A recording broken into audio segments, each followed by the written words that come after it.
Wait for it, and we're live. Hey, all you crazy sci-fi and fantasy fans. It's time for your daily dose of shenanigans over here at the Blasters and Blades podcast.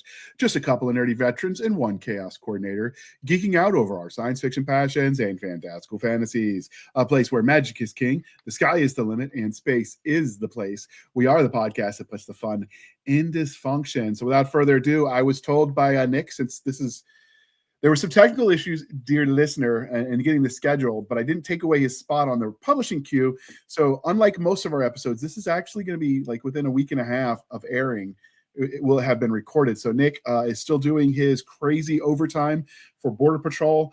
Hopefully that slows down because he misses coming on and chatting with everybody, but he has not quit. He is still alive. I have proof of life. I talked to Stabby yesterday.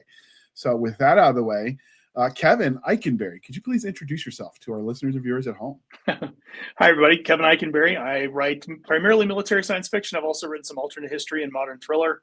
I've been writing professionally since about 2012, 2013. Have 27 novels out right now. Just working on the latest series is The Buzzer War through Athon Books. Okay. That is an interesting name. It almost sounds like it should be a sports story. Buzzer beater kind of thing. Okay, so what did you get started writing? Was it just short content? I mean, most people that we interview started as, when the indie revolution sort of started. Sure. So, I was never one of those people that ever thought they were going to be a writer. When I was in college, I actually had an assignment. This was, I date myself, this was the late 1980s. But we had a class that was Introduction to Computer Technology, and it was one of those classes in the big amphitheater, like 300 people. And we had an assignment to go to the computer lab and work with a program called WordPerfect. Now, if you're under the age of 30, you have no idea what those are, computer lab or WordPerfect. But the idea was it was an early word processing program, and we were supposed to set up a document. And then this professor, Dr. Caldwell, he asked us to write 3 or 4 pages about where you see yourself in the future. And I remember writing the assignment, turning it in. And I came back to class the next time, and he passed out the papers, and I had an A+, which was great. And he made a comment to the class. He said, you all have some very interesting concepts of the future, but there's 2 of you in this room I'm going to find on the New York Times bestseller list one day. And I was one of those people. And, if that were the thing that had changed my life about writing, I would have immediately gone and, done an English major and written the great American novel by now. But I had no concept of writing a novel or anything along those lines until I was well outside of graduate school. And one day I was on active duty with the Army. This was 2009. I had an idea, and I started writing these notes down for this idea that I had to realize this is a book. And then how in the hell do I write a book? And so then I actually, being on a college campus, I was teaching ROTC at the time. I went back and took an English class, and I turned in the first assignment, and the professor asked me why I wasn't published, and I had no idea what she meant. So I started writing short fiction at that point, but I also took that idea that I had, and over the course of about 18 months to 2 years, I wrote a novel out of it. And it wasn't a great novel, but it eventually was published. It's the novel I have called Runs in the Family. So it was the second novel I ever published. But it was pretty wild that I never saw myself as a writer. And then it's just kind of snuck up on me at this point, and it's something I really enjoy doing. So when did you officially retire from the Army? You mentioned you were in the Army. So I was medically retired in 2016. I survived a skin-eating bacterial infection that tried to eat one of my legs. And as soon as I was recovered enough to return to duty, the Army said, "Thanks for your service, sir, you're done." And so I was retired. But so I've been out since 2016. So you just barely, by 3 years, because 2019 was when the Space Force started, because I know you worked for Space Command, you just barely missed the chance to be a Guardian and a soldier. So actually, with my day job, I actually taught Space Force for a couple of years in their schoolhouse at what used to be the Advanced Space Operations School. It's now changed names and whatnot. But so I actually taught there for a couple of years after retirement. So it was kind of fun.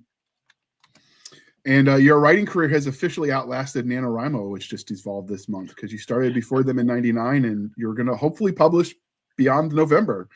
I saw that recently. I did Nano for a few years. I won it a couple of times, and it was a lot of fun back in the 2011, 12, 13 kind of time frame, just to get yourself into the discipline of writing. What we call BICHOK, button, chair, hands on keyboard, and I've lost track of the organization over the last, probably 5-10 years, and I was kind of sad to see it go. I understand most people have varying degrees on it, but it was something that was fun back in the day. It was, and you met a lot of cool writer community that was actually local to you, which I thought was super cool. Yeah, my favorite I was gonna say my favorite Nano story was I don't remember what year it was, but I had met Hugh Howey at Worldcon in I think it was the one in San Antonio, and that next year on Nano, I friended him on NaNoWriMo and challenged him and said, okay, let's see who can write more words, and he beat me like a drum, but I still wrote like 75,000, 88,000, or 80,000 words or so in the month of November. It was pretty fun. Is he still writing, Hugh Howey? I don't think I've seen anything from him. I have no idea. I think with the success of the Silo series on Apple TV, I think he's doing some other things, but I think he is still doing some writing, but I'm not sure what. Okay, he has a lot of creative takes on what the space future might look like from a cultural perspective. That I thought was kind of interesting, like how you decide who you're going to send on a space mission. It's got to be able to not go nuts from lack of human contact, that sort of thing. There's a lot to that. Absolutely. And then the sociological makeup of, and I'm not talking about like race and ethnicity. I'm talking about like personality style and character archetype almost of what you would need to make a successful colony. And so he did, I think it was Long Way from Home, I think, or Long Road Home, something like that. Yeah. It was one of his books that was interesting in that concept. And he used cloning in a really weird, well, it's not so weird now, but at the time I'd never seen it before.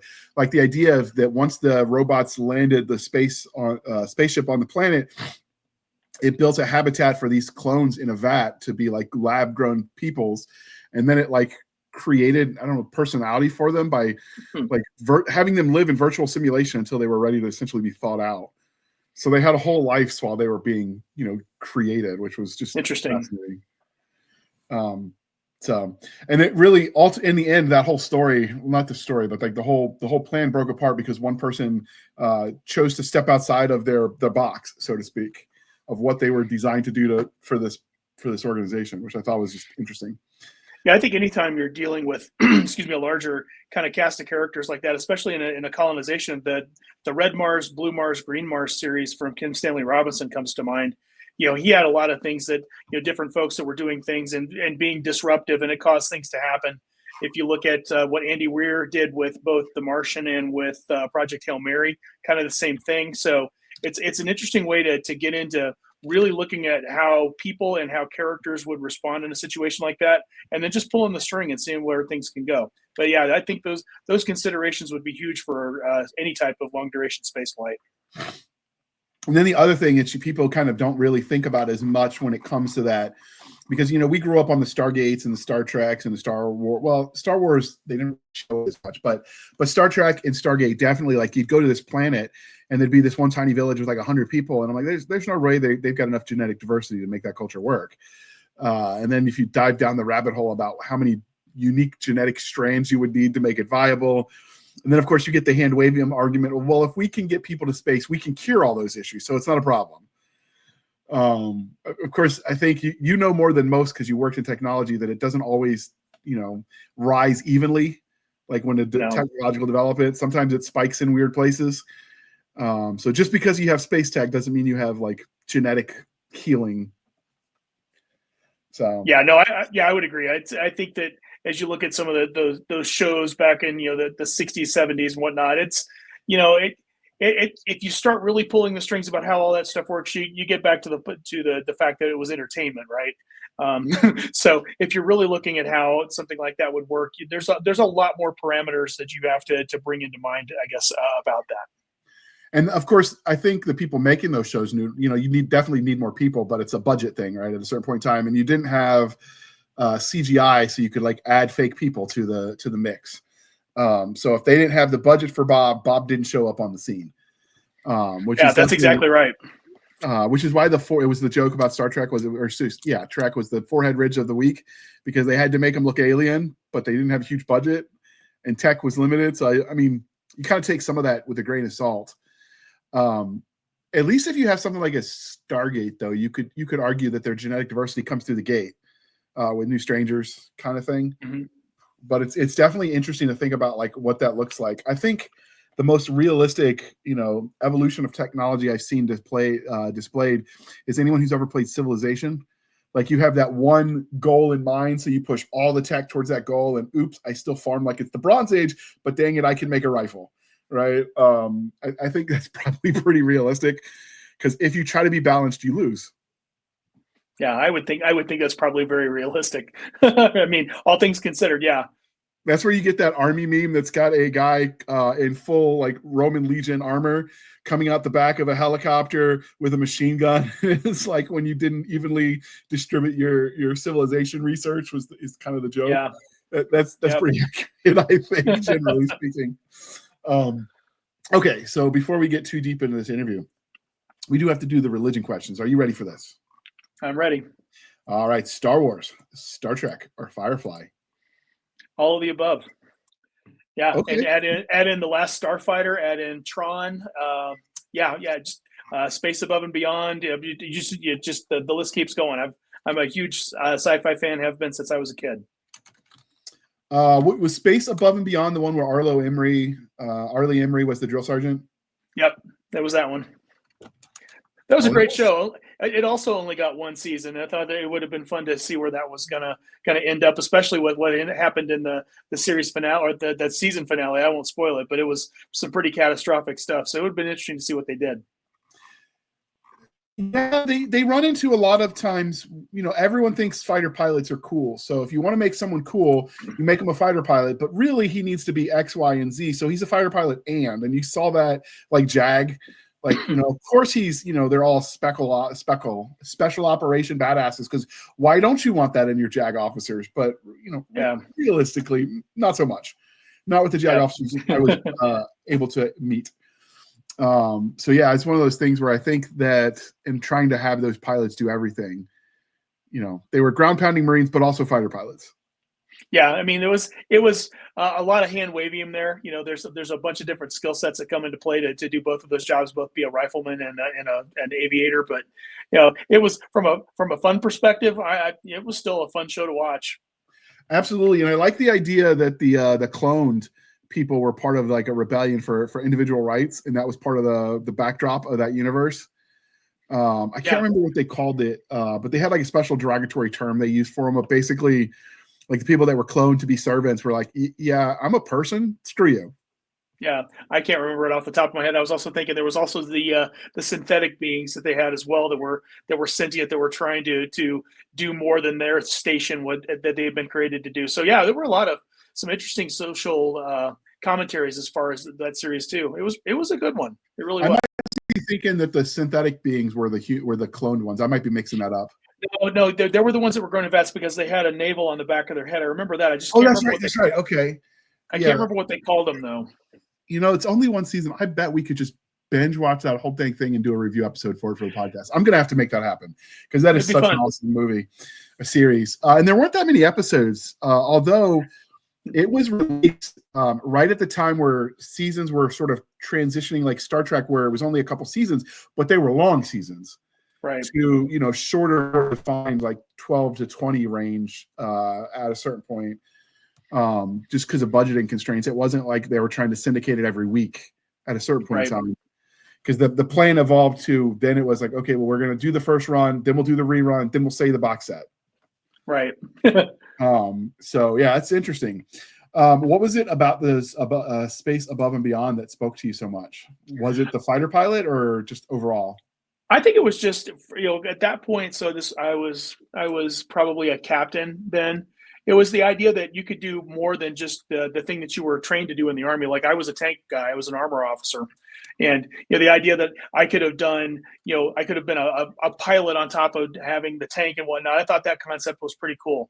I thought that it was interesting the way that, we always talk about with space travel and space flight, military science fiction, that you have the Navy construct. And I thought it was a very cool focus on the Marines and the Marines' ability to do a lot, because the Marines don't just have that one singular skill set. Every Marine's a rifleman, right? And then they have the different things that they do on top of that. So I thought it was interesting for them to kind of extrapolate that and see where it could go. And it was just a fun series to enjoy in that respect. Yeah, that's an interesting, like, what military in the space-bearing future looks like. I mean, because now we have the Space Force. Is the Navy still just water, and then the Space Force is all the Navy in space? What happens with, like, this? Is there going to be a Space Coast Guard? Right. Like all those things, like where all the role of all of the branches. Although if Iraq was any indication, they're all going to try to do all the things because they want a piece of that government pie. So what do you mean the Air Force mechanics can't, wield the rifle on the line? Of course they can. Right. We get money from it. My infantry unit was replaced by Zoomies, so I know exactly what they put those boys through so they could get a slice of that pie. Oh yeah. And credit to them, they learned and they did their thing, but it's not what you would expect. No. And then of course my last tour, ironically, the Camp Arif John, which is in Kuwait, where the staging is right next to Kuwait Naval Base. There was a pool on post, and the lifeguard, and that was his duty station for his combat tour, was a coastie. Yeah. I mean, if I had written that in a book, people were like, that's too on the nose. That's not real. But I mean, it was. What you do in the war? I made sure no one drowned. Yeah, I am unsurprised by that. Yeah, it's weird how that works. We even saw some, we jokingly called them the Sand Navy, that they weren't Seabees, they weren't SEALs, they were just regular seamen that were, thrown onto convoys because, everyone, like I said, wanted to slice that pie. I expect space to go that way, but maybe that's just because I'm cynical. I think it's going to be interesting. It's not going to be something we're going to solve probably in our lifetimes, right? I don't think we're going to have a very large amount of people in space beyond, exploratory missions and like the International Space Station. But if we get to that point where we've got, large combat vessels in space and whatnot, there's going to have to be a real holistic look at how we do that, because everybody's going to want a piece of the pie. And the problem with that is none of them will do it very well at all. So that it's going to have to be some other construct that really kind of unites everybody and makes it work. Yes, but the real question is, are they going to rebuild the Pentagon to make it, what is it, the Septagon, I guess? Is that what's comes after Pentagon? I don't know. I failed my Latin. It's been years. Yeah, no idea. But yeah, it'll be interesting to see how that plays out. But it does make the jokes about being a door gunner on the space shuttles even funnier. As a space operations officer, I have that patch. Space shuttle really? Door gunner. That is awesome. For us, it was a joke because as I was getting out, everyone had that, door gunner on a space shuttle, and in space, nobody cares how much you weigh, which is the running joke for all the people that were getting chaptered out because, they drank the calories after the war, and it was just a convenient way to get rid of them without saying it was PTSD. But yeah, it's funny concept. Although, if you listen, did you see any of the interviews for the astronauts that just came back after that year-long stint on the ISS?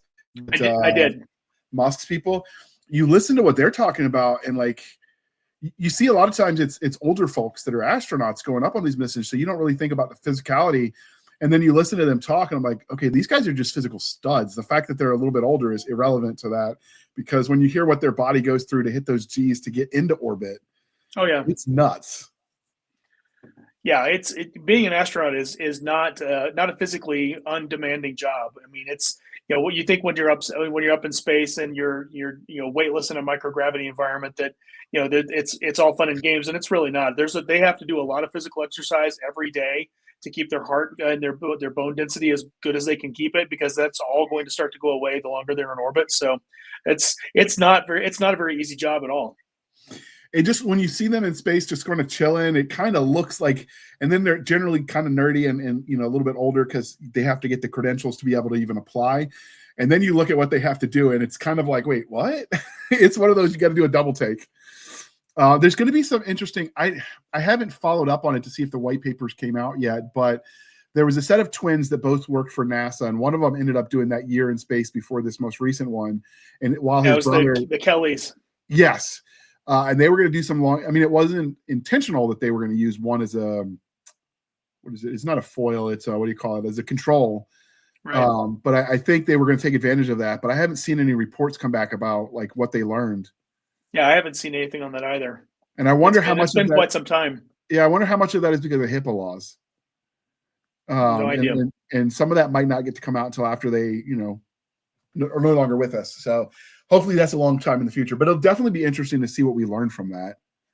There was some studies in microgravity and zero G simulated environments with lab animals. And that was the other thing they figured out is population reproduction. Like if you don't have gravity, it makes the where the woman carries the baby an issue because now things are floating around. So that's one of the things they're trying to figure out. Like, is it possible to live without zero G? Because clearly you're not making babies that way.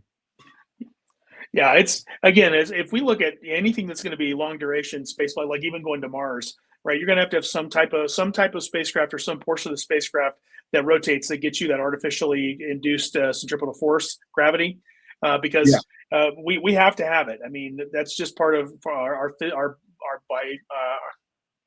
physiology. That's the word I was looking for. It's part of our physiology. So I think you have to have something along those lines again for that longer stuff. And until we figure out artificial gravity on another level, that's really the only way we've got it. Yeah, it'll definitely be interesting to see how that plays out. But I always get distracted when I get people that like the sci-fi as much as me. So we got to finish these religion questions. So Game of Thrones, The Wheel of Time, or Chronicles of Narnia? So here's the thing: of those three, I would say the Chronicles of Narnia. But I stopped reading fantasy in the 1990s, and I just completely stopped cold turkey after reading some of David Eddings' work, and I thought it was very good, but it was not something that appealed to me anymore. So I stopped reading fantasy. I haven't read really anything fantasy since then, except for some short fiction and some friends of mine who I've like beta read their novels. But it's not a super huge draw for me. Okay. I liked a lot of David Eddings stuff. I read the heck out of that as a kid. So yeah, I can appreciate that. All right. And so one of the crying shames of adulthood, as we get older, people stop asking us the important questions. So we are bringing that back here on the Blasters and Blades podcast. So what is your favorite dinosaur? So Deinonychus. So that should have been what the Velociraptor was in Jurassic Park, is the Deinonychus. And so I actually wrote a story that actually has, I called them Velociraptors in the story for the impact, but I wrote a story within Jonathan Mayberry's Joe Ledger universe that actually talks about a dinosaur that's modeled on the Deinonychus that I called Velociraptors just because it matched up to the movie. So that would be my favorite. What's the author whose books you were writing in? Jonathan what? Jonathan Mayberry in the Joe Ledger series. I don't think I've ever heard of him. Is it good? Obviously, you liked it if you wrote it, but yeah, Jonathan's amazing. And Joe Ledger is such a fun series to get into. I won't spoil anything for you. It starts with, I think the first one is Patient Zero is the first Joe Ledger book, and I think Jonathan's into the 20s, maybe even 30 novels at this point. Oh, okay, that's expensive to do audiobooks. I am on my last book in the Last Hunter series by Terry Mixon. And I got the first 6. I'm like, okay, I'm good. And I started listening to it. When I got to book 6, I'm like, oh crap, I want to know what happens. And it's like the beginning of the month. So I'm like, oh, shiza. So I dropped $100 to get the 10 credits to buy the last ones. And I sent him a note. I'm like, don't spend it all in one place. That is the cool thing about if you're a huge reader, how easy it is sometimes to reach some of the authors you like, to send them like, hey, I really like your stuff.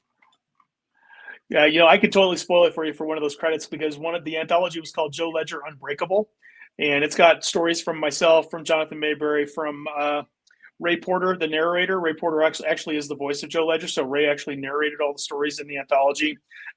It's a fantastic collection, and so yeah, I tell you that to go hit that one up, because having Ray read your story was pretty awesome for me. It was pretty awesome to hear my friend read the story, and he loved it, so it was great. That is awesome. All right. And because we are civilized human beings here at the Blasters and Blades podcast, we are no longer knuckle-dragging troglodytes. Coffee or tea, and how do you take it? Coffee, a little bit of cream. Okay. I have been forcing myself to drink my coffee with just a little bit of milk instead of creamer, because it's like more calorically efficient, because I'm on this whole diet thing. I've got to get back in shape. One of the guys I served with, his son is now in the Army. And so he is on the whatever, I think it used to be RIP. I don't think they call it that anymore. Whatever the pre-Ranger stuff is. Mm-hmm. And so I've got to get skinny enough to fit back in my blues, and then we're gonna go to Arlington to where my old first sergeant is buried. And I'm gonna have my beard still. I'm gonna throw my uniform on with it. I'm like, how do you like my mustache now? because he wasn't quite like the Sergeant Major in Generation Kill, but he was pretty dang close. Like he was always getting on us on our mustaches. I actually went one time. I was half tired. And I went to shave my mustache because I couldn't really grow a beard yet. It would just come in all patchy. So I tried to shave the mustache, and then you overcorrect one side, so you got to try to keep evening it up. And I ended up with a Charlie Chaplin mustache, which another famous negative person from World War II wore and made unpopular. And I walked out. I didn't like put the reference together, and it's like, Handley, get your ass back in there and finish that. That is not acceptable. Like, oh, crap. So now that I've got the beard, I'm gonna like take a picture of my dress blues and leave it at his graveside. I'm like, how do you like my mustache now? I mean, you know, for all he was a hard ass, he was one of the good ones. So I don't necessarily mind. All right. Since we have been telling Army stories, and this is a veteran run shindig, you obviously mentioned you retired from the U.S. Army. So how do you feel like your time in uniform affects the way you tell stories? It's there. It's present in pretty much everything that I do. You know, especially writing military sci-fi. There's certain aspects of it that come pretty easily. You know, writing about operations, for example, or writing about tactics, those types of things. Getting things like simple communications procedures, you know, right the first time. One of my favorite reviews on Amazon for one of the books early on was, and the only thing it says is, "I appreciate that he got the call for fire correct." So yeah, you know, those types of things come easy. I think the experience that I had also with soldiers, both peers and, you know, subordinates and whatnot, that definitely plays into, because all those people affect you, and you learn from them in ways that you may not understand until it's years later. And you know, either they've moved on to another assignment, or they may have passed on. So you learn from them, and you carry that, as at least for me as a writer, I carry that into the characters that I create, because most all of the characters that I've created in all of my books have an analog to someone or a combination of people that I met or have known throughout my life. So being a veteran comes through my writing quite a bit. Yeah, that's one of the things that, you know, maybe it's a little different because you're coming at it from the officer side, and you retired as a more senior officer. But like one of the things you think when you're a young infantry sergeant, and I was a squad leader and a team leader before I got hurt and discharged, is you don't realize quite how much you don't know what goes on above your head. There's a line in the EAS song by Tyler J. Satfield, who's a Marine. When I was in Iraq, he was there with the Marine Corps.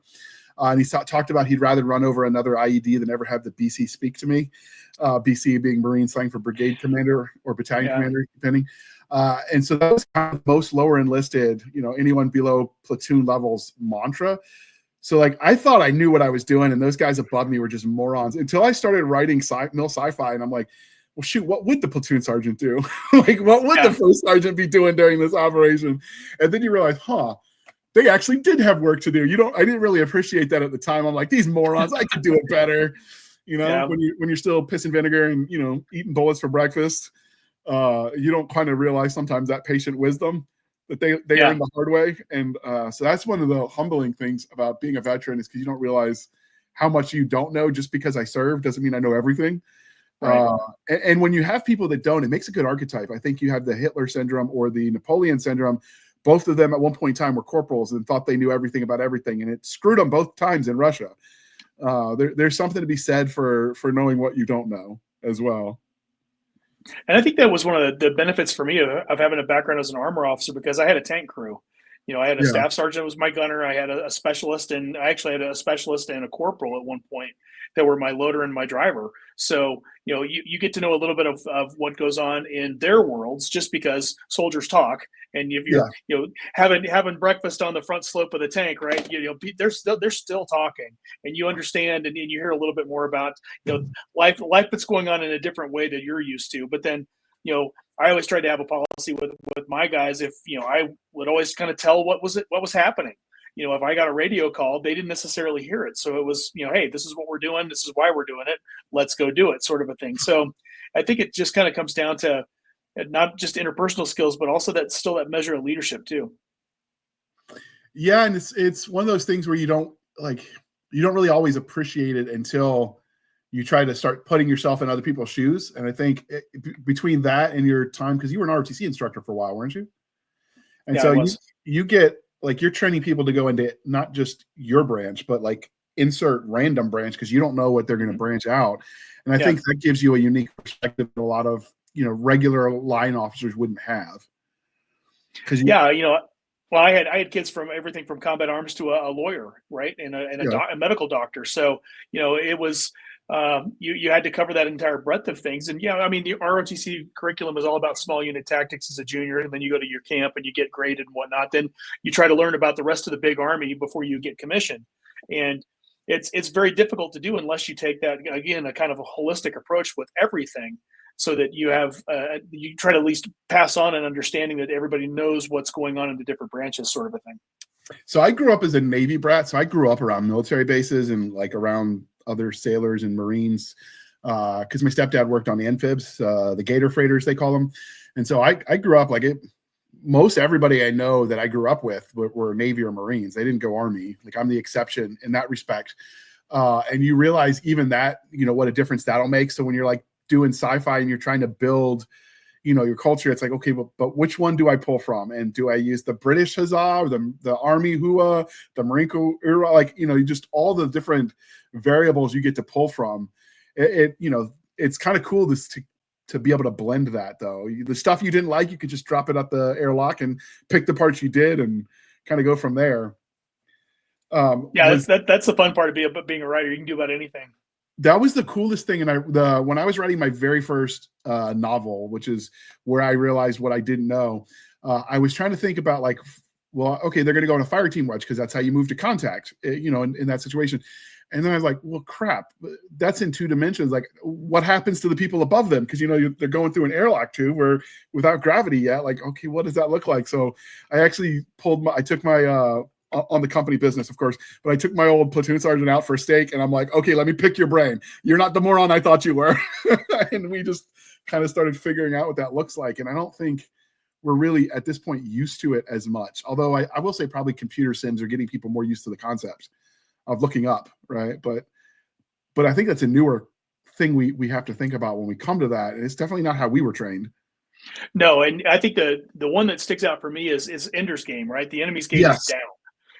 That bit of alignment. The first time I read that book and I got to that line, it was like, your brain just kind of goes pow, because you're dealing in a 3-dimensional environment and you have to be able to align yourself. And then when I worked at space camp and, all the stuff I've done with space, there is no up or down, right? You have to have that piece of orientation. So for me, that always stood out. And if I'm trying to write anything in a vacuum, microgravity environment, I'm trying to think about where everybody is and how that's working, because it's very difficult, and it's something that if we ever did large type of combat vessels in space, it would be very, very difficult to do. And the whole concept of like formations in space for ships are going to be different because you're going to be more almost like flying cylinders, or if you're talking like space fighters, you're not just going to have a wing because you're going to have a wedge because you're going to have a bottom and a top, from so it's almost going to be like a flying compass, almost global orientation. And then, however you spread out from there for depth. But it's definitely interesting to start thinking about like how that changes everything that you don't really appreciate until you actually start taking it to space. Yeah. Because, if you got ground combat with space Marines on alien planets, it's the same old, right? Like it's not that different than what we're doing now. Just gauss rifles and cool plasma bolts and stuff. So when you write yours, and then we'll do the commercial and start talking specifically about Steel on Target, but when you write sci-fi, do you try to stick with the scientific realism of what we think is going to happen, or do you like to just go hand wavium with the weapons tech? It kind of goes a little bit between. So I've done a little bit more hand wavium. I have a series that are basically like giant mecha. So like the Pacific Rim with a plot is what we call it. And so you do a little bit of hand wavium there with the technology and whatnot. But then especially with the Buzzer War and some of the other stuff I've done, technology is you want to be. You want to push the boundaries a little bit, but at the same time, I don't want to spend 3 or 4 pages describing the theories behind this, or describing this technology that may or may not actually come to pass, right? So I describe the weapon system more from the effect and the desired effect that it needs to have on the battlefield, versus going through and telling you how it was developed, right? Or why it's using this particular type of electrochemical propellant. Nobody needs that. You need to be able to establish that, okay, they're using this particular type of round because it's meant to do this, and that's really where you draw the line. So I don't try to push the technology too far. I try to make it realistic, but I'm also going to try to push the boundaries a little bit so that, if I have a space fighter or an exospheric atmospheric fighter that it can go to space and work in an atmosphere, it has capabilities for both, right? So it has reaction control systems and a gravity drive that it can use in space, but it's got basically either a ramjet or a scramjet type of technology that it can work in an atmosphere. So that's about where I would draw the line, is what I need to do it on the battlefield and what makes it important, and just the generic explanation of why it works, and go from there. Yeah, the other big thing is, like you mentioned, you alluded to it earlier, is that there's always going to be limitations of technology, and if you try to do both things, you're going to do neither of them very well, which is why you'll end up in all likelihood with dedicated atmospheric fighters and dedicated space fighters, because if you try to do both, you're just not going to be able to do both as well without miracle voodoo magic tech kind of thing. Yeah, or you go through a process, and like I've tried to do in the Buzzer War, where I have different aircraft that are doing different types of missions. Okay. And they're built for those different types of missions. So you have these exospheric capable fighters that one of them is much better in space than the others. One of them is much better in the atmosphere than the others because of that, because they can't do either one very well, but because of what they're trying to do, they have to have that capability, both for protecting troops on the ground and providing security for the fleet in orbit. So you have to be able to, again, draw that line and make it work where people understand what the weapon system is built for. Then you don't have to get into what type of engine it has and how much thrust it has and what's its drag coefficient. Nobody cares. So when it comes to creating these weapon systems, more with the nomenclature, do you try to lean into using explanations that people now would understand with like naming conventions and all that, or do you like to do your own thing? I try to lean into something where it's going to be familiar. So right. you're going to be able to look at something and it'll be a familiar callback. Like, for example, in the Buzzer War, I have an aircraft called the Osprey, which is essentially an analog to an exospheric capable A-10 Warthog. Nice. And even down to having a cannon that is called the GAU 8. Now it's like Mark III or whatever else, but it's the idea is that you're taking, again, the analog of what it is, but you're just flipping it forward to the future, giving it those capabilities, because its dedicated role in the battlefield is combat air support, is close air support. So again, I don't have to get too deep into the technology, and I'm not trying to create entirely new things, because I want the reader to have an instant recognition. Oh, that's an A-10, right? Oh, that's an F-15, sort of a thing. There's definitely a balancing act between, you want it to be relatable enough that they understand what you're saying, but not so specific that you date your aircraft when 10 years later, like, what the heck's a Warthog? Those, I've never seen one of those. You know what I mean? Like, it's a balancing act as technology evolves. The Navy side is at least easier, because we've been recycling Navy names since the beginning of boats. Like, I mean, how many enterprises have we had, right? Like, it's just one of those things. So at least in that respect, that you don't have to be as creative, at least for American kind of naming conventions. Well, part of that too is heritage and lineage, right? So you talk about how long, how many enterprises we've had, how many British battleships have been named something like the Indefatigable, right? So there's a lineage and a history to it, and you want to be able to apply to that too, right? I have one of the aircraft, one of the spacecraft carriers, aircraft carriers I use is the Midway. We've had one of those, right? So it certainly has a history to it, and again, it's that recognition of the appreciation for history and how things have continued to move forward. Yeah, I think that ties in with most military cultures too, and it gets even more specific if you start looking at like the European naming systems, because they've got smaller militaries in that respect. So the lineage is even more important to them, because they're more people are tied to that specific focal point, especially in a regimental system, which I actually think works really good in an idea of space, when resupply and distance is a thing. Like, you do want entities capable of operating independent of each other. So I actually think there's some good stuff to steal from their system. Yeah, I agree. Whatever you want to call it. So, all right, we're going to pause for a moment while we shamelessly show for the man. And then when we get back, we're going to talk nothing but Steel on Target. They came in peace, or so the aliens said. Here are 18 examples of their lies. Venture into the unknown with us. Who is out there? What will they want from us? Join us in the adventure of First Contact. Each story explores a different facet of aliens meeting humanity. Buy Contact This, a First Contact anthology, and read some of the industry's best storytellers today. All right. Thank you for sticking with us through that commercial interlude. We appreciate your being patient with us. And with that, I'm going to throw this gorgeous cover up on the screen. And we're here to talk about your Buzzer War series, which the first book is Steel on Target. I dig the names for this series, by the way, and we'll go through the other covers as well. But what would you say for parents listening and they want to know if this is appropriate for their children? How would you rate this book? This book is probably an R just from language. Okay. Because I use the F word more than once. I'm an Army guy, so if it was just once, it would have been a PG-13. But from the standpoint of not necessarily violence and or gore or anything along those lines, but language and some of the themes, I'd say probably PG-13 to an R. Okay. And where did you get the premise for what became Steel on Target, the Buzzer War series? So this is an interesting story. So give me just a second, because it needs to be told. It needs to be told. So I had actually written a couple of short stories for different anthologies in what I called the Buzzer War. And the first one was for an anthology that a friend of mine had put together, just a small press thing. And then I did one for an anthology that came from the Superstars Writing Seminar.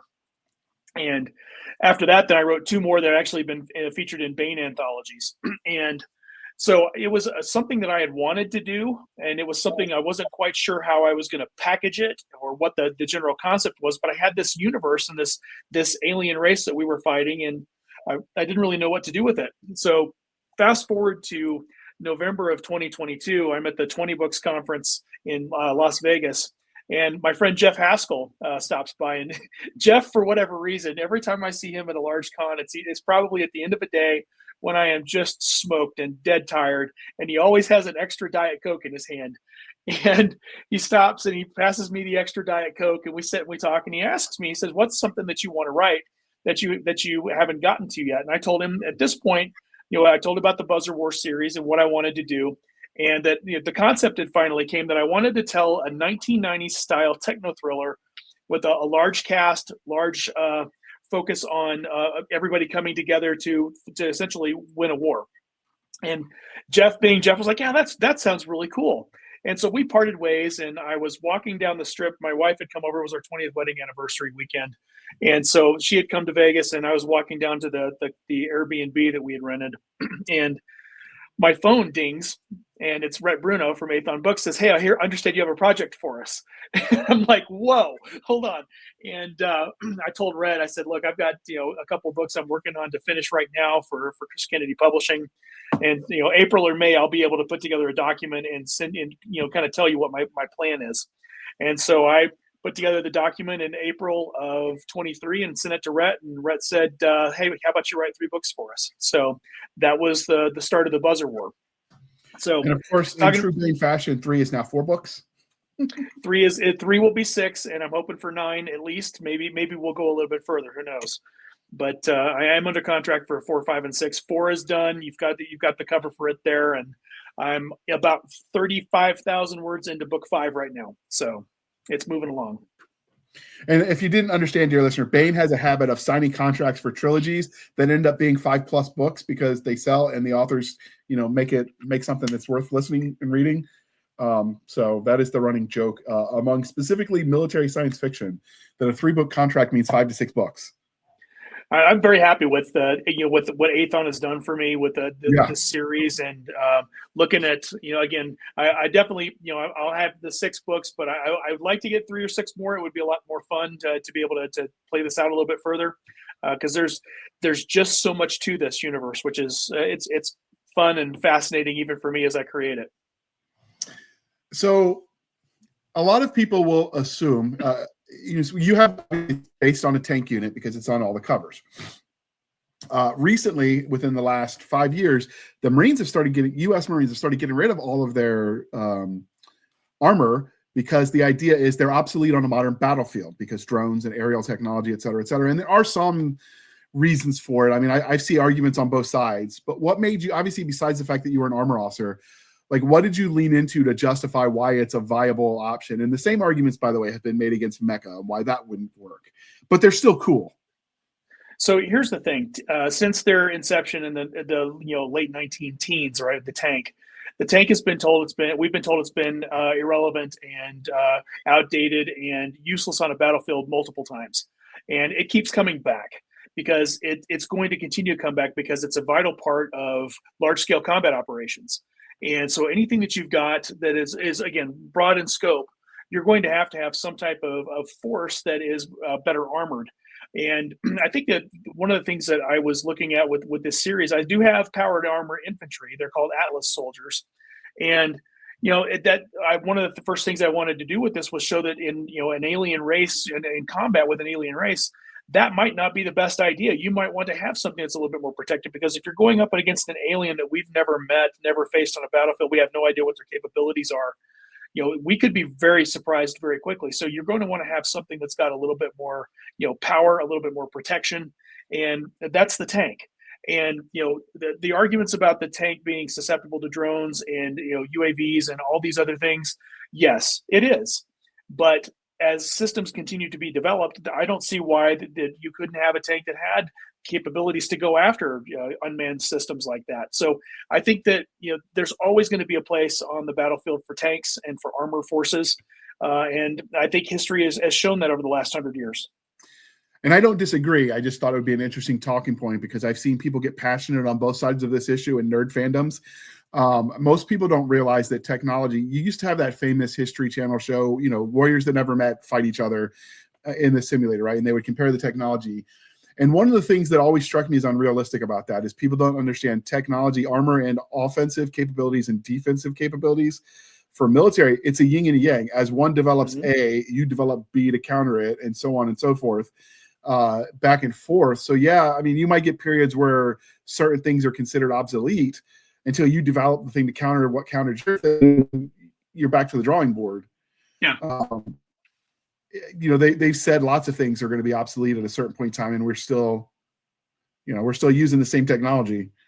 I mean, we have the B-52 is a perfect example. How old is that thing now? It's got to be close to 70 years, and it's still flying.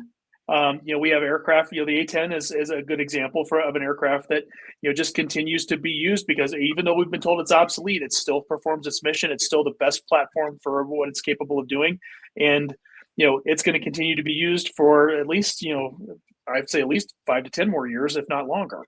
So yeah, I think the technology is always, like you said, that yin and yang, that creation cycle. There's always going to be a place for weapons like tanks on the battlefield, just for that reason. So speaking of weapons in this universe, was it the technology that created the universe that you built around it, or did the universe create the technology? Like when you were coming up with the idea for the Buzzer War universe, like where did you start at that development? It's all characters. So the very first short story I wrote, it was all about basically it's a master sergeant who is at the end of a battle.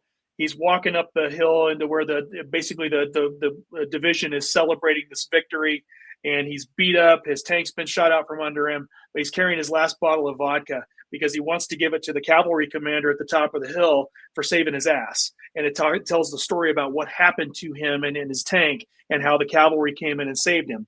And after that, I wrote a story that was basically just infantry. A couple of guys that were the last two survivors of an infantry platoon on the top of a mountain that had been hit over and over again by the buzzers. I think kind of like the Outpost sort of a thing.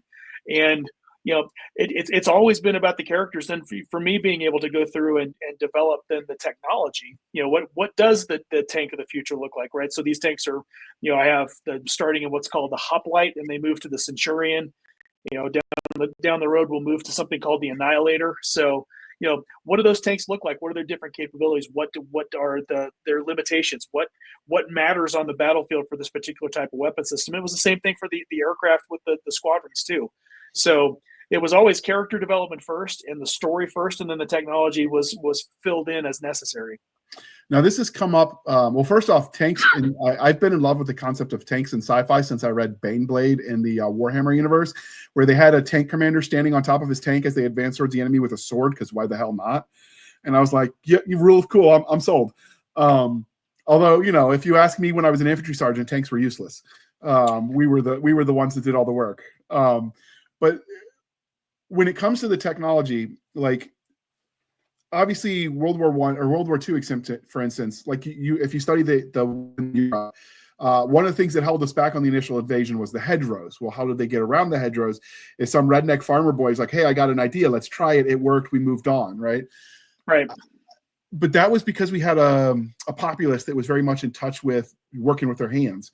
I don't know that if we took modern soldiers, I mean, like, obviously their ingenuity, they can be creative, they can do all kinds of things, but they're coming to it with a different skill set than, say, our ancestors, our forefathers did, right? Did you factor the technology at the home front, like this, what society they're coming from, in developing the military, or did you backwards build from the military? Kind of concurrently. I mean, I'm not really focused too much on what's going on back on Earth with this particular series. So when I do have things on Earth, it's very representative of what I've already kind of established. So it's not necessarily something where I'm worried too much about that dichotomy. It's just what makes sense for the characters in the universe, both at home and when they're in a combat situation. Okay, that makes sense. So this is obviously then not a post-Terran Lost Earth scenario world. Like, Earth is still there; they're still coming from that. Yep, Earth is still there. Yep. So are we? Well, is FTL a thing, or are they trapped in the solar system? No, FTL is a thing. Okay. Do you do it with some sort of faster than light drive on the individual, or do you go with the wormhole route with, like, gates? Full space generators. Okay. So that means that, you've got the whole galaxy at your fingertips. Obviously they're fighting aliens. Is this a first contact story for the initial invasion? Yes. Yeah. So Steel on Target starts with an Earth colony at a distant planet that everything is great. It's an idyllic day. And then these aliens come out of the woods and basically slaughter everybody on the planet. Oh, so the Fall of Reach kind of vibes.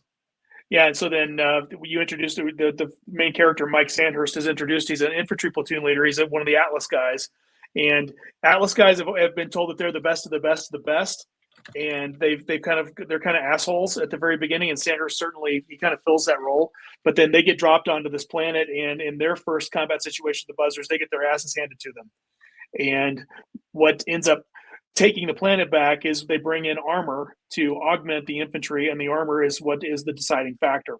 And so then Sandhurst, through a series of unfortunate events, finds himself facing a decision where he either has to basically get court-martialed out of the military or become a tanker. And he decides to go to the armor school and learn that particular skill set. Oh, that hurts my infantry soul. I've heard that before. I remember when I was going through the striker familiarization course, because I went from being light infantry to a striker NCO, and half the guys there were actually reclassing as infantry because they'd been red legs, they'd been cannon cockers, artillery guys, and their National Guard unit forcibly turned them infantry. And I didn't know there were as many cuss words and as many languages as there were when I heard those guys talking during our road marches, because they were less than pleased to give up their cannons. That branch loyalty is strong. Oh, it totally is. I agree. So is this as far as the national polity that these people are operating under, is there some sort of like United Space Nations, what kind of political organization powers this culture? So in this particular case with the governments of Earth, I haven't necessarily delved too deeply into how that works, but the armored force or the armed forces of the planet are actually arranged as what they call the Galactic Territorial Forces in the beginning. And that morphs over the course of the first couple of books to it becomes the Earth Maneuver Forces. So it's deciding that they need to have one unified command that has access to all of the personnel, the resources, all the research and technology development. All of that is under one chain of command. And so that's kind of the process that I've gone through with that. As far as the Earth politics, again, haven't delved too far deeply into that, but there are certainly nations on Earth that are going to have more of a say based off of population and resources and those types of things. But I haven't delved too much into it because this is, at its core, this is a story that's about the war. It's about what's going on at the front. I get that, but war is an extension of politics. So what's behind them, the machine. So you almost in the beginning have a United Nations UN vibe going on, where each individual polity that's sending troops to this larger organization is coming at it with different doctrine, different equipment, and then they're forced to streamline mid-war, is what it sounds like.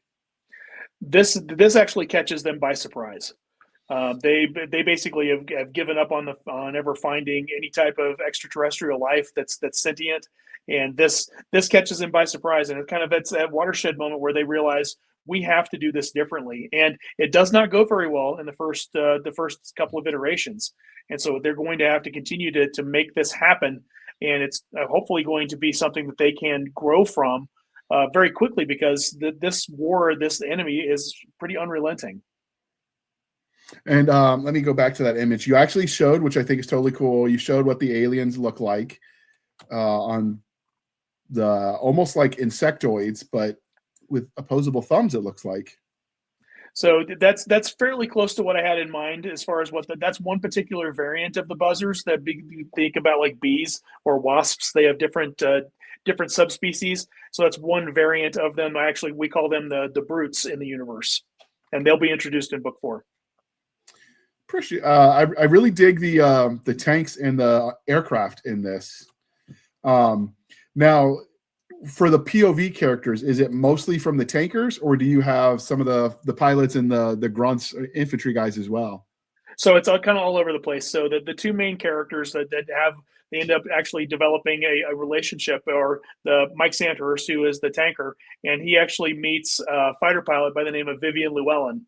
And so there is a little bit of, I won't say romance, because it's not really, there's a relationship that develops between the two of them over the course of the books.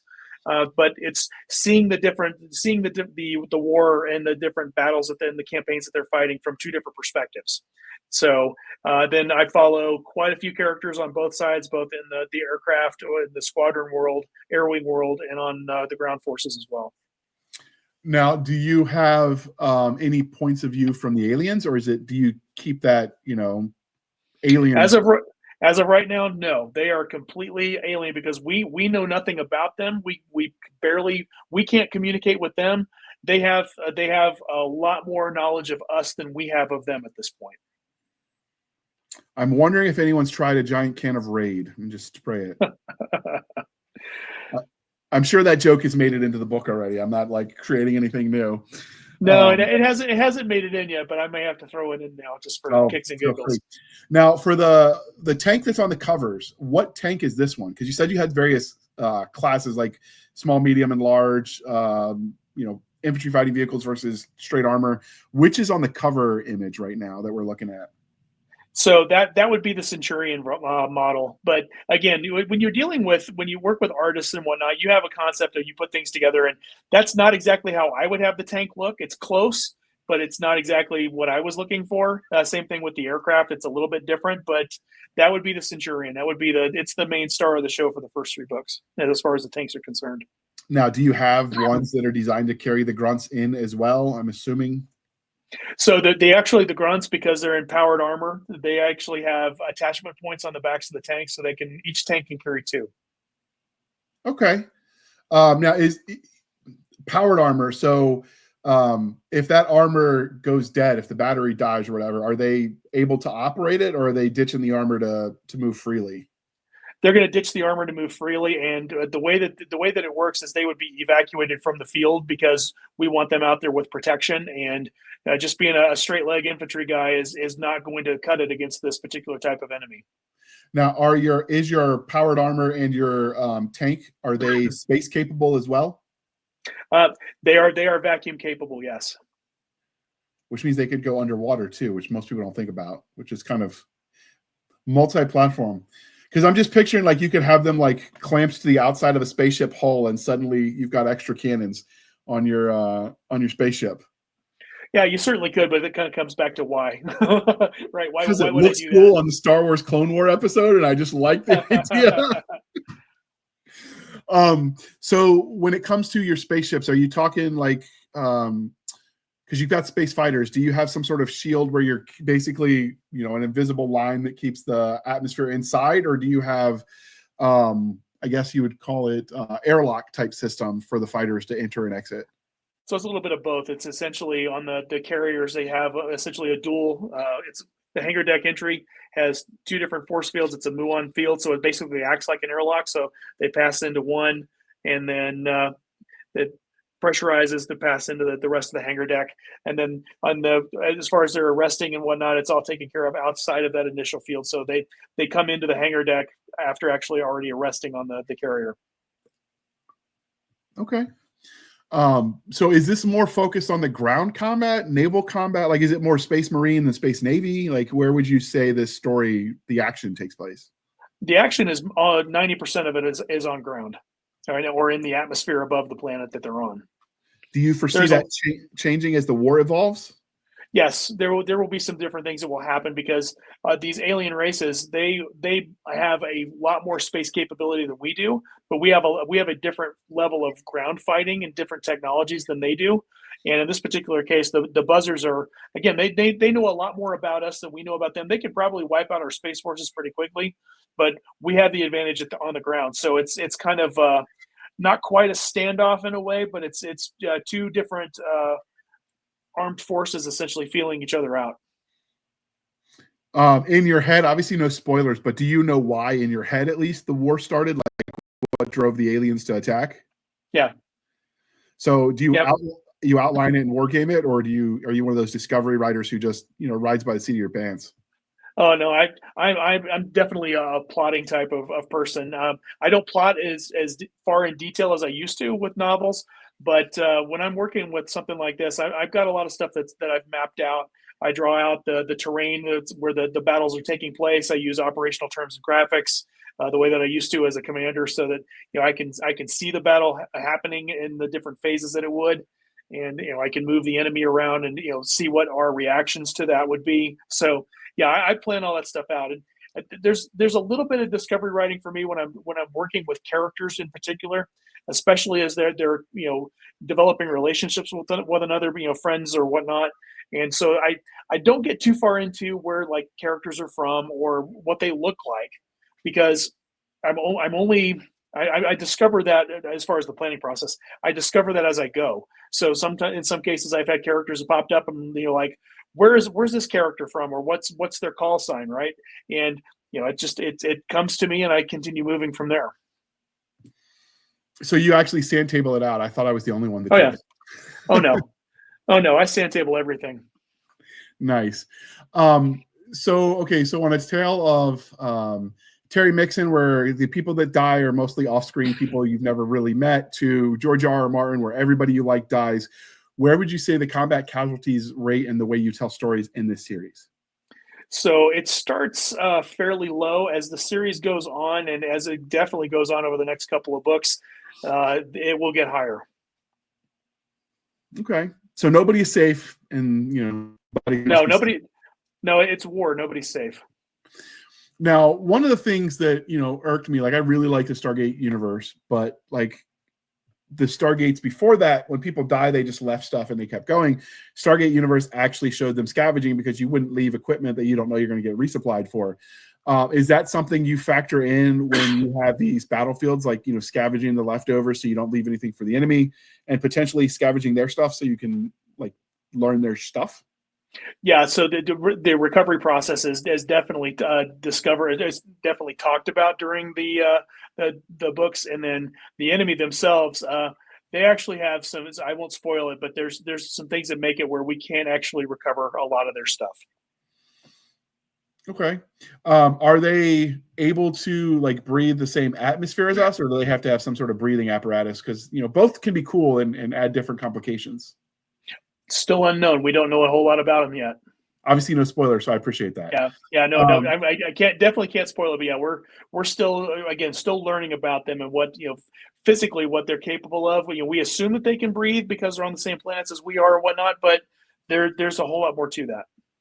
Now, is it one alien race that just has different like tiers, classes, whatever, caste system, or are they separate species, a la like in Halo, where there are different alien races working together? So there are different alien races that are being alluded to at different points in the series. You actually, over the course of the first 3 books, meet the Buzzers, and you meet one other species. There are more in the galaxy, but the Buzzers themselves actually, again, think about like wasps or bees. They have different categories. So you have the Buzzers, which are their infantry. They have the Brutes, which are more like heavy infantry, kind of different types.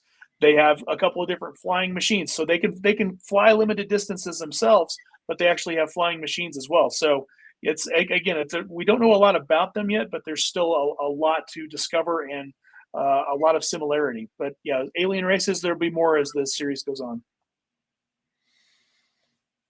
In an ideal world, like how long do you think this series would take to tell the story in the scope that you wanted it?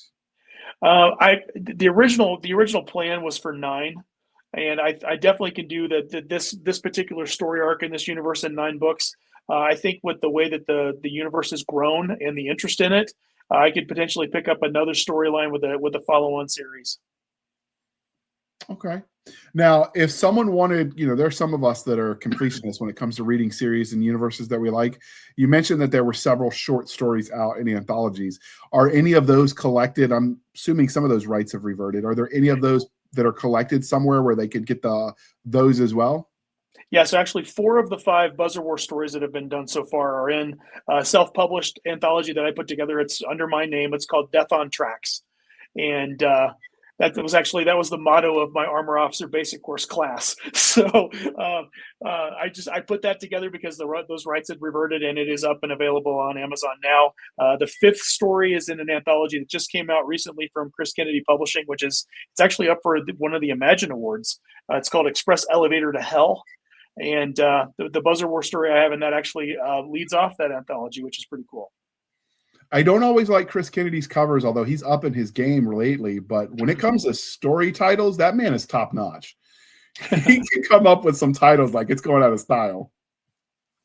Yeah, and in that particular case, that anthology title, I think it came up in a discussion at a bar, as we writers do. BarCons, the place where everything happens. So when it comes to the military, the Earth Defense Forces, and the precursor to it, what did you use as the base for the organizational structure? Is it going to be more recognizable to the Brits or to us, or something totally new? It's very Western, and you basically have fleet and you have army at the very beginning, and those actually will end up becoming merged over a period of time. So very, very Western, very focused to Navy and Army from the get-go. Marines are mentioned, and they're starting to play a little bit larger role because they're actually, the way that I had envisioned it in the beginning was that they've been diminished over time, and they're going to have maybe a little bit of a kind of a return to glory over the next several books, hopefully. Okay. I know that like the Brits, for instance, their ranking thing always looks like it's upside down when it comes to the enlisted. So there's definitely room for uniqueness with all of it, as long as you can kind of come up with a consistent standard. Do you factor in like logistics? Because obviously nothing happens until you got supplies. Is that becoming an issue in the plot, or do you take the we deal with that in the background approach? Because both can be different stories.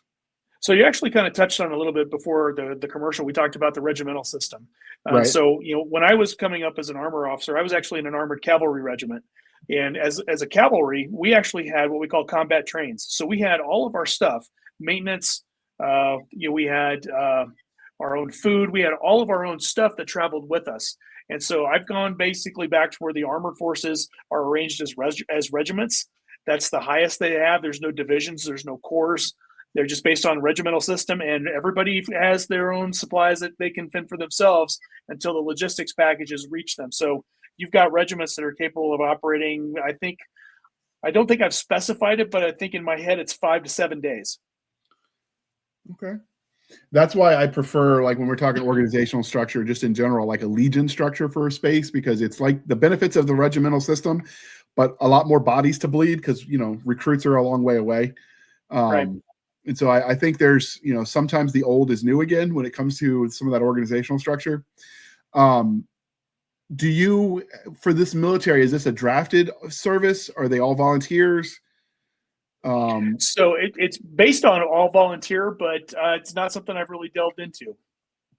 Are there any, like you did mention these happen on some of the colony worlds, are there militia forces that factor in as well? Because obviously that's a different mindset.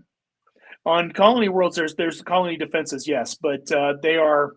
I would struggle to even call them a militia. You're basically dealing with these particular colonists may have a few guys that are weapons qualified and actually carry weapons. Most of the colonies have an inner sanctum, if you will. Think like a city square that's protected by automatic cannons and such, so that if they had to, they could retreat to that area and hold out for a period of time until help could potentially arrive. But they're not going to have a massive force like a National Guard on a state level or anything along those lines. So it's more police than military, really, at that point. For those colony planets, yeah. Now, are the main characters from Earth, or are they all from the colony planets, or you get a mix? So all of the main characters that we're dealing with now are all from Earth. Okay. Now, in your head, have you mapped out where the solar system in this world is, so or do you just kind of remember it? As far as where the different planets are and such? Yeah, and the distances and stuff. Did you have to come up with some sort of metric so you could figure out resupply, all of that? I have kind of a map of what's going on in my head, and again, dealing with the fold space technology and the transit times and whatnot. I haven't mapped it out specifically to individual systems. There are a couple of colonies that I've touched on, and there's a couple of references to places like Tau Ceti and whatnot. But I've also, in the course of the story, I've just kind of created some star systems as well. Yeah, that's one of the things that you always got to factor in. Like I learned that running convoys in Iraq is it's not just knowing where you are, it's knowing who to call for help at any one point and how long it'll take them to get you. And so that's, even more so when you're talking space colonies where, if stuff goes bad, food and air is really, really important. So is there any terraforming, or were these worlds all already capable of supporting life? It's a mix of both. Again, not something that's been really definitely gone into, but terraforming is something that we have the capability of doing on a limited basis. It has to be essentially the right building blocks in the right place in the right time, sort of a thing. But then some of these other worlds are places that exist, or at least have been or theorized to exist. Yeah, I just keep thinking the kind of warfare you would engage if it's like they're living on Mars in bubbles essentially versus or underground versus another Earth type planet. It's going to change the way you do your tactics. Sure, and that's one of the reasons why the Armored Warfare Center in this particular series is actually built on Mars, so that they don't get used to just fighting in atmosphere on typical planets where they can breathe. They have to be able to work with a system with a tank that's vacuum capable. Right now, they haven't reached any planets or had any interference with alien races that's been on a planet that hasn't had an atmosphere. That's not to say that might happen in the future, but they train for all of those different variables. Okay, so for the short story collection, is that available in audio by you as well? If someone wanted to, listen or read with their ears, so to speak. I have not done it in audio. I've had a couple people have asked me to do it, so maybe I can do that sometime later this summer. Right now, I'm kind of committed to the writing schedule. Now, I know you have a website, kevinikenberry.com. Do you have suggested reading orders for your various series if people are interested in checking them out? You actually should be able to see that on the website, the way that the books are arranged. Okay. And then I'm pretty sure that in at least these books with Athon, I have a works page in the very, very beginning that actually talks about the different novels, and those are all listed in reading order. Well, I mean, obviously the main series, Buzzer War 1, 2, 3, and 4 is kind of easy to figure out. I was just wondering with how the short stories fit in onto the timeline. So the short stories in this particular case, only one of them touches the current timeline. Okay. And it's just now touching the timeline in book 5. And that will take place far away from where the main storyline is happening.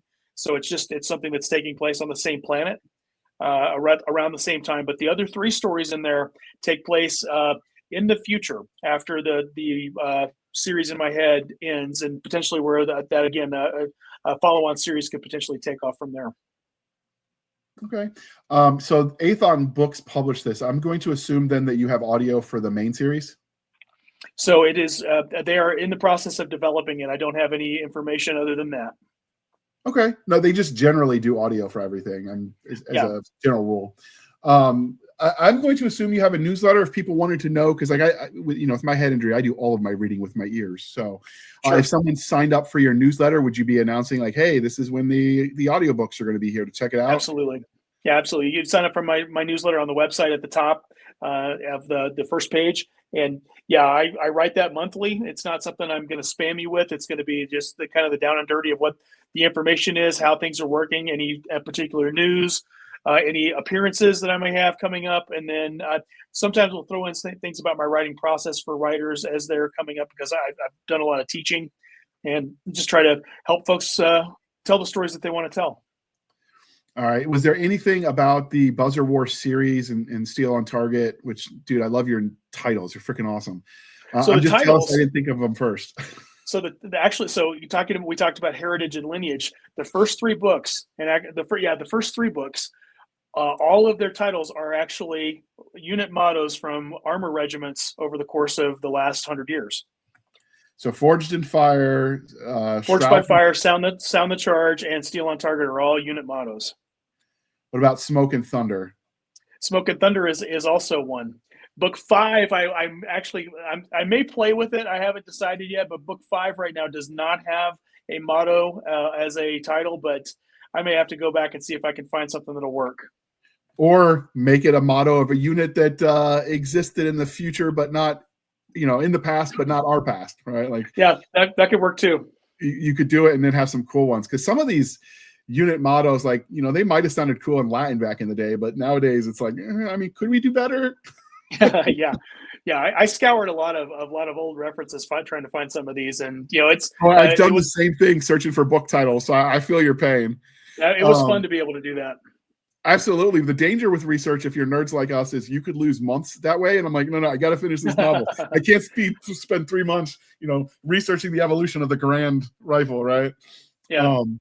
So is there anything about this series that we didn't ask that you feel like listeners need to know before we wrap this up? So if you, in the 90s or the 2000s, if you read Tom Clancy, Dale Brown, Stephen Kuntz, God, I just lost his name. Clive Cussler was pretty good at that. Yeah, Larry Bond, Clive Cussler, Richard Herman. Okay. If you read any of those books and like those types, again, the larger cast of characters, that's what these books are. And it's been kind of fun that I have a handful of reviews now that have said something along the lines of "move over Clancy," which is exactly what I wanted, because those books, while they were a lot of entertainment, they were a part of my growing up process, both as a human being, as an Army officer, and as a writer, even though I didn't know it at that time. So it's definitely hit that kind of vein, and it's a lot of fun. So you're basically the spiritual successor to Harold Coyle when it comes to tank books. I won't say I'm the spiritual successor yet.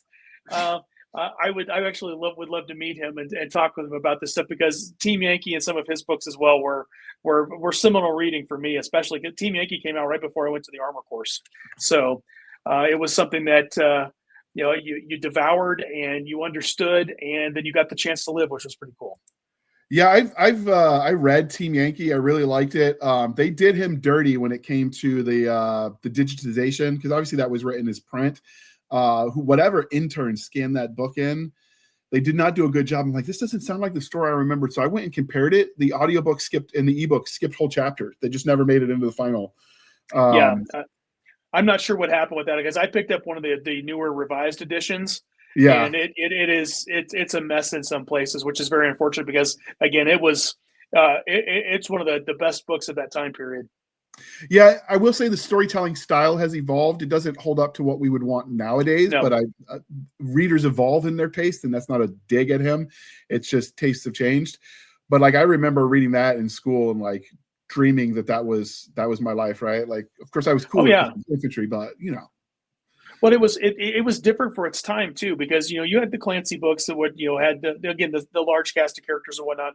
In this particular case, you get introduced to the cast, but he starts it in such a place, and you're into the head of Captain Sean Bannon, and it just kind of grabs you by the throat. It was very, very different as far as the storytelling style, because all of a sudden it's the old trick of in media res, right? I drop you into the middle of a situation and you have to figure it out. But in this particular case, he's got Bannon, who is the main character, and you're along for the ride once you meet him, which is really pretty cool. Yeah, one of the guys who's one of my my readers is a huge, because he was a tanker himself, although on the enlisted side, but he served briefly with Coyle when he was a battalion commander. So I've heard stories about him as an actual armor officer, which is kind of cool that he was able to parlay that into his writing career. Yeah, and that's certainly something that I've done as well, which is again really cool that you're able to take some of those experiences and put them into your work, because it provides a greater level of detail and in some cases emotional resonance to the story, which is exactly what you want. Absolutely. And he got the vibe, if nothing else, right? Mm-hmm. Yep. So obviously we will have links to everything in the show notes, but if people wanted to check you out, where might they find you on the internet? So I'm on social media across everything. I have a Facebook author page. I'm on Twitter or X, whatever it is now. I'm on Instagram. I have an Amazon page as well. So I know you'll have all those links in the show notes. And again, my website's kevinikenberry.com. All right. And this is the part, dear listener, where I remind you to please be kind and speak your mind on the reviewing platforms. Your reviews help the right readers find the right books. So this really does make a difference, especially with the independent and small press crowd, because it does help get them in the algorithms. They do not get the bump from knowing people who know people at board meetings. So merit alone will get them ahead. And so your reviews will help that. We would greatly appreciate it if you'd read Kevin Ikenberry's books and then go leave a review and, tell a friend, tell a dozen friends, tell everybody you know. And you can find us, dear listener, on our Linktree, linktr.ee, Linktree/Blasters and Blades Podcast. Again, Linktree/Blasters and Blades Podcast, where we link to all the things, the bits, shoots, the rumbles, the YouTube, Twitters. We have our Spotify, our Discord, which is relatively new people. We have our Blasters and Blades Facebook group and Facebook page. We have our email, blastersandbladespodcast@gmail.com. Again, Blasters and Blades Podcast @gmail.com for professional purposes only, people. Save shenanigans from Stabby Stab over there on the Instagram, the Twitter, and the email. You can support the show by going to buymeacoffee.com/author JR Handley.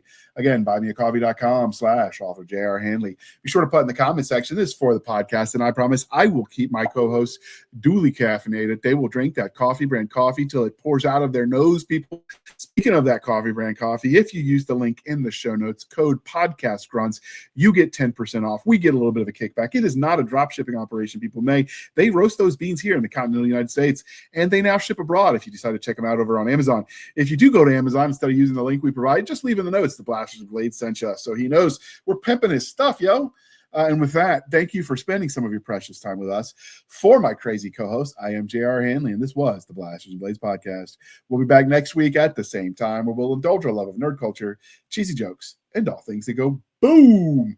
Thanks for coming on, Kevin. This was a lot of fun. And if you didn't know, dear listener, he's actually one to track back to this interview because I saw the cover and I'm like, oh my God, that's awesome. And so I pestered you. You have to come on and talk about it. So I appreciate it. And I will sign up for your newsletter because I have to know when the audiobook comes out. Fantastic. Thanks again. I appreciate being here. This is like my third or fourth time on Blasters and Blades, which is pretty awesome. It's fun every time. All right. With that, I'm going to hit the end button, people.